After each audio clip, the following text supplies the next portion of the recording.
हरियाणा राज्य की साप्ताहिक समाचार समीक्षा।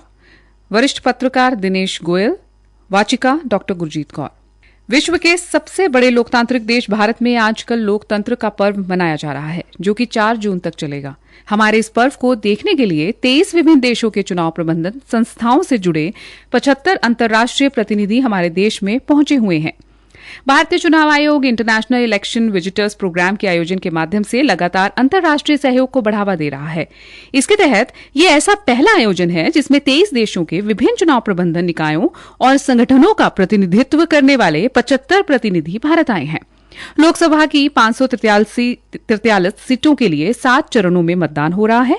तीसरे चरण के लिए प्रचार थम गया है और कल 7 मई को मतदान होगा। लोकसभा की 10 सीटों के लिए हरियाणा में मतदान छठे चरण में 25 मई को होगा। उम्मीदवारों द्वारा नामांकन भरने का आज अंतिम दिन है।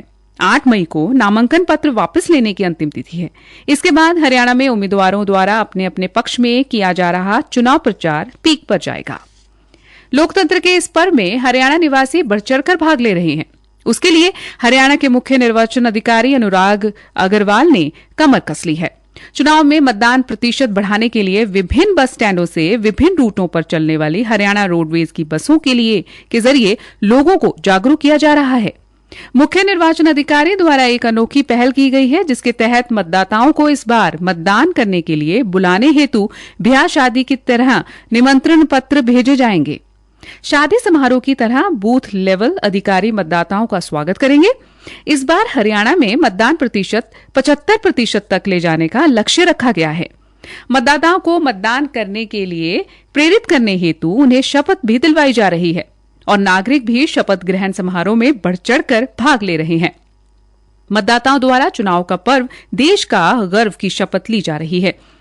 हीट वेव के प्रभाव को देखते हुए प्रदेश के सभी जिला निर्वाचन अधिकारियों व उपायुक्तों को निर्देश दिए गए हैं कि सभी मतदान केंद्रों पर अतिरिक्त संसाधनों की व्यवस्था सुनिश्चित की जाए। इसके अतिरिक्त जहां पर वोटर क्यू में खड़े होंगे, वहां पर मतदाताओं को सीधी धूप से बचाने के लिए पर्याप्त छाया, बैठने और पंखों की व्यवस्था की जाएगी।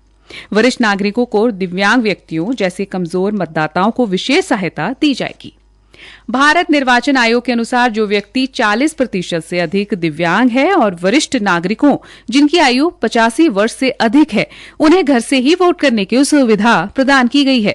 इसके अलावा सभी मतदान केंद्रों पर पर्याप्त वेंटिलेशन सुनिश्चित भी किया जा रहा है। मतदान के समय किसी प्रकार की कोई रुकावट पैदा ना हो, उसके लिए संबंधित कर्मचारियों को विशेष ट्रेनिंग दी जा रही है। इलेक्ट्रॉनिक वोटिंग मशीन की टेस्टिंग कर ली गई है। किसी भी प्रकार की अप्रिय घटना को रोकने के लिए सुरक्षा बलों ने भी अपना मोर्चा संभाल लिया है। हरियाणा के इतिहास में ऐसा पहली बार हो रहा है कि देश के पूर्व उप प्रधानमंत्री स्वर्गीय चौधरी देवीलाल परिवार के 4 सदस्य हरियाणा में लोकसभा चुनाव लड़ रहे हैं। इनमें से 3 सदस्य तो अलग अलग पार्टियों से एक दूसरे के खिलाफ एक ही लोकसभा क्षेत्र हिसार में ताल ठोक रहे हैं। इनमें देवीलाल के बेटे चौधरी रणजीत सिंह भाजपा के टिकट पर हिसार से लड़ रहे हैं। हाल ही में वे भाजपा में आए थे और पार्टी ने उन्हें टिकट भी दे दी। देवीलाल सरकार में कृषि मंत्री रह चुके रणजीत सिंह इस समय मुख्यमंत्री नायब सैनी सरकार में बिजली मंत्री भी हैं। 2 बार विधायक चुने जा चुके रणजीत सिंह अब केंद्र की राजनीति करने के इच्छुक हैं और इसी वजह से भाजपा में शामिल होने के बाद हिसार क्षेत्र से मैदान में उतरे हैं। हिसार में रणजीत सिंह अपनी ही 2 पुत्र वधुओं नैना चौटाला और सुनैना चौटाला से मुकाबले के लिए मजबूर हैं।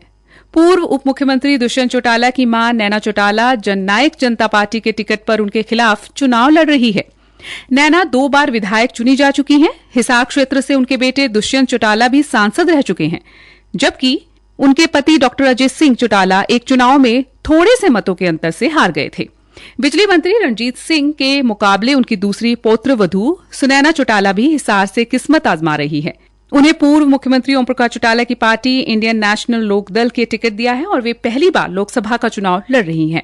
इसी के साथ ये समीक्षा समाप्त हुई। नमस्कार।